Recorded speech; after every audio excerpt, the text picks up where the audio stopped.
Hello students, welcome to a new video. और आज की इस वीडियो में हम पढ़ेंगे Reserve Bank of India foundation day. जैसा कि आपको पता है आज 1 अप्रैल है और आज के दिन एक इम्पॉर्टेंट डे है which is reserve Bank of India foundation day. So let's start. आज की इस वीडियो में हम रिजर्व बैंक ऑफ इंडिया से रिलेटेड चीज़ें पढ़ेंगे। तो सबसे पहले देखते हैं आरबीआई का फुल फॉर्म है reserve Bank of India. Foundation day on 1 April 1935। The Reserve Bank affairs are governed by a central board of directors. The board is appointed by the government of India in keeping with the Reserve Bank of India Act. That means भारतीय reserve bank के कार्यों का संचालन central board of director केंद्रीय निदेशक मंडल द्वारा किया जाता है। ये बोर्ड भारत सरकार द्वारा भारतीय रिजर्व बैंक अधिनियम के अनुसार नियुक्त किए जाते हैं बैंक ऑफ इंडिया एक्ट में। So what are the main functions?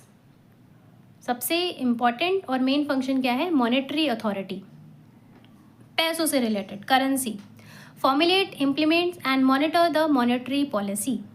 Main objective क्या है? Maintaining price stability while keeping in mind the objective of growth. Price की स्टेबिलिटी को मेंटेन करना और विकास के लक्ष्य को ध्यान में रखना। अब ये क्या करते हैं? सबसे ज़्यादा क्या, यही इन्हीं की पावर है, रिजर्व बैंक ऑफ इंडिया की ही पावर है कि पैसे को प्रिंट यही करते हैं। पैसे छापने का काम, रुपए छापने का काम इन्हीं का है। अब आप सोचते होंगे कि फिर ज़्यादा से ज़्यादा पैसे को छापे और मार्केट में लाएं, तो नहीं। ज़रूरत से ज़्यादा मनी का फ्लो जो होता है वो हमारी इकोनॉमिक कंडीशन के लिए अच्छी नहीं है। इसीलिए आरबीआई हमेशा कंट्रोल मैनर में पैसे और रुपयों को छापता है। Regulate and supervisor of the financial system. अब फाइनेंशियल सिस्टम को भी ये रेगुलेट करता है। Next is foreign manager of foreign exchange, manages the foreign exchange management act 1999। अब इसका मेन ऑब्जेक्टिव क्या है? To facilitate external trade and payment and promote orderly development and maintenance of foreign exchange market in India. देखिए, भारत में जो बाहरी व्यापार और भुगतान के सुविधाजनक बनाना, विदेशी मुद्रा फॉरेन एक्सचेंज, विदेशी मुद्रा का सुव्यवस्थित विकास और संचालन सुनिश्चित करना। मतलब जो बाहरी व्यापार के तौर पर जो भी चीज़ें होती हैं उनको अच्छे मैनर में करना। Next is issuer of currency, issues exchange and destroy currency notes as well as puts into circulation coins maintained by government of India. Okay, so ये क्या करता है?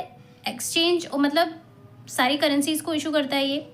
और गवर्नमेंट ऑफ इंडिया में मतलब जो पैसे बन रहे हैं, सिक्के हैं, उनको जो भी डिस्ट्रॉय भी यही करता है, करेंसी को नष्ट भी यही करता है।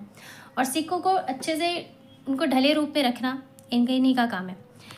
Related functions, banker to the government performs merchant banking system function for the central and the state government also acts as the banker. Okay, so केंद्र और राज्य सरकार के जो व्यापारिक बैंकिंग है, मर्चेंट बैंकिंग मतलब व्यापारिक बैंकिंग का कार्य करता है ये। बैंकर टू बैंक, सभी बैंकों का bank. Maintains banking account of all schedules banks, सभी बैंकों का बैंक है ये।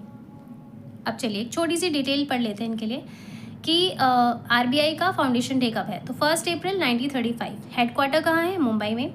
फर्स्ट गवर्नर कौन थे? Sir Osborne Smith. First Indian governor थे CD Deshmukh. The RBI has 4 zonal offices. कहाँ लोकेटेड है? First is Kolkata, Mumbai, Delhi, Chennai. तो कोलकाता का ईस्टर्न रीजन में है, मुंबई का वेस्ट रीजन, दिल्ली नॉर्थ और चेन्नई का साउथ। प्रेजेंट गवर्नर अगर हम देखें तो कौन है? संजय मल्होत्रा, जो कि 26 के हैं। चलिए यहीं पे आपके लिए क्वेश्चन है कि अब आप बताइए कि आरबीआई के 25th गवर्नर का नाम क्या था? ओके, और आज की इस वीडियो में हमने आरबीआई से रिलेटेड चीज़ें पढ़ी। I hope you really like this video and enjoy it. Please do like, subscribe my channel and stay joined with this channel.